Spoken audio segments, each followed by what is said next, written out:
কমলার বাগানে কমলা কতদিন থাকবে, মানে কতদিন পরে গাছ থেকে সব কমলা পাড়া হবে, কয়দিনের মধ্যে গেলে কমলাগুলো দেখতে পাবো, এসবের কোশ্চেনের অ্যান্সার নিয়ে আজকে থাকছে ভিডিও। আসসালামু আলাইকুম, সবাই কেমন আছেন? আশা করি ভালো আছেন। আলহামদুলিল্লাহ আমি অনেক ভালো আছি। আমাদের নওগাঁতে এক টুকরো কাশ্মীর আছে, ইতিমধ্যে এটা আপনারা সবাই জেনে গিয়েছেন। তো সবাই জানার পরে আগ্রহটা এরকম যে সবাই আপনারা এই কাশ্মীরে যেতে চান, আর যাওয়ার জন্য সবার আগে আপনাদের লাগবে লোকেশন ইনফরমেশন। লোকেশন হচ্ছে নজিপুর চারমাথা থেকে আপনারা বলবেন মধুইলে যাব। মধুইলের ঠিক একটু আগে একটা বট গাছ থেকে ডান পাশে বেলঘুরিয়ার দিকে একটা রোড চলে গিয়েছে। বেলঘুরিয়া বাজার থেকে ঠিক 1 কিলোমিটারও হবে না, হয়তো হাফ কিলোমিটার দূরেই এই বাগানটি অবস্থিত। এখানে অনেকগুলো বাগান আছে, তার মধ্যে জাহাঙ্গীর ভাইয়ের বাগানটা হচ্ছে সব থেকে বড়।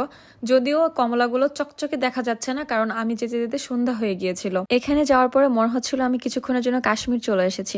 আমরা গিয়েছিলাম টোটাল 5টা বাইক, মানে 10 জন। বাগানটা এত এত বড় যে আমরা এই বাগানের ভিতরে কিন্তু লুকোচুরিও খেলেছি। আর কমলা যখন আমি খেয়েছি তখন আমার মনে হচ্ছিল যে এটা আমি বাংলাদেশের কমলা খাচ্ছি, আসলে একটু আশ্চর্যজনক। যাই হোক, আমাদের বাংলাদেশের নওগাঁতে এই কমলার বাগান অবস্থিত, আর এখানে কিন্তু আপনারা অনেকেই দেখতে এসেছেন। আমি যাওয়ার পরও নিজে অবাক হয়ে গিয়েছি। আমার মনে হচ্ছিল যে কিছুক্ষণের জন্য আমি কোনো টুরিস্ট এরিয়াতে চলে এসেছি। এখন বলি আসল কথা। জাহাঙ্গীর ভাইয়ের সাথে যখন আমি কথা বললাম যে এই কমলাগুলো আপনারা কতদিন রাখবেন, আমাকে বলেছিল 5 থেকে 7 দিন। দ্যাট মিনস আমি বৃহস্পতিবারে গিয়েছিলাম, এখনো আর একটা বৃহস্পতিবার আসেনি, তার মানে এখনো সময় আছে। আপনারা হয়তো বা 2-4টা গাছে এরকম কমলা পেতে পারেন। যারা যারা দেখতে চান খুব তাড়াতাড়ি চলে যাবেন, 2-1 দিনের মধ্যে, মানে আজকে কালকের মধ্যে আপনাদের যেতে হবে, তাছাড়া আপনারা কিন্তু কমলা পাবেন না। এখানে যাওয়ার পরে গাছ থেকে কমলা ছিঁড়ে খাওয়ার একটা এক্সপিরিয়েন্স হলো, খুবই ভালো লাগছিল। আমি আর পাপ্পু ভাইয়া কমলা খাচ্ছিলাম। আসার সময় অবশ্য 150 টাকা কেজি 1 কেজি কমলাও নিয়ে এসেছি। দিনটা খুবই ভালো কেটেছে। যাওয়ার সময় আমরা মাতাজি হাটে একটু নেমেছিলাম, কারণ এই রসমালাই আর পুরি আমার অনেক বেশি ফেভারিট। যখনই এই এরিয়াগুলোতে আসি আমি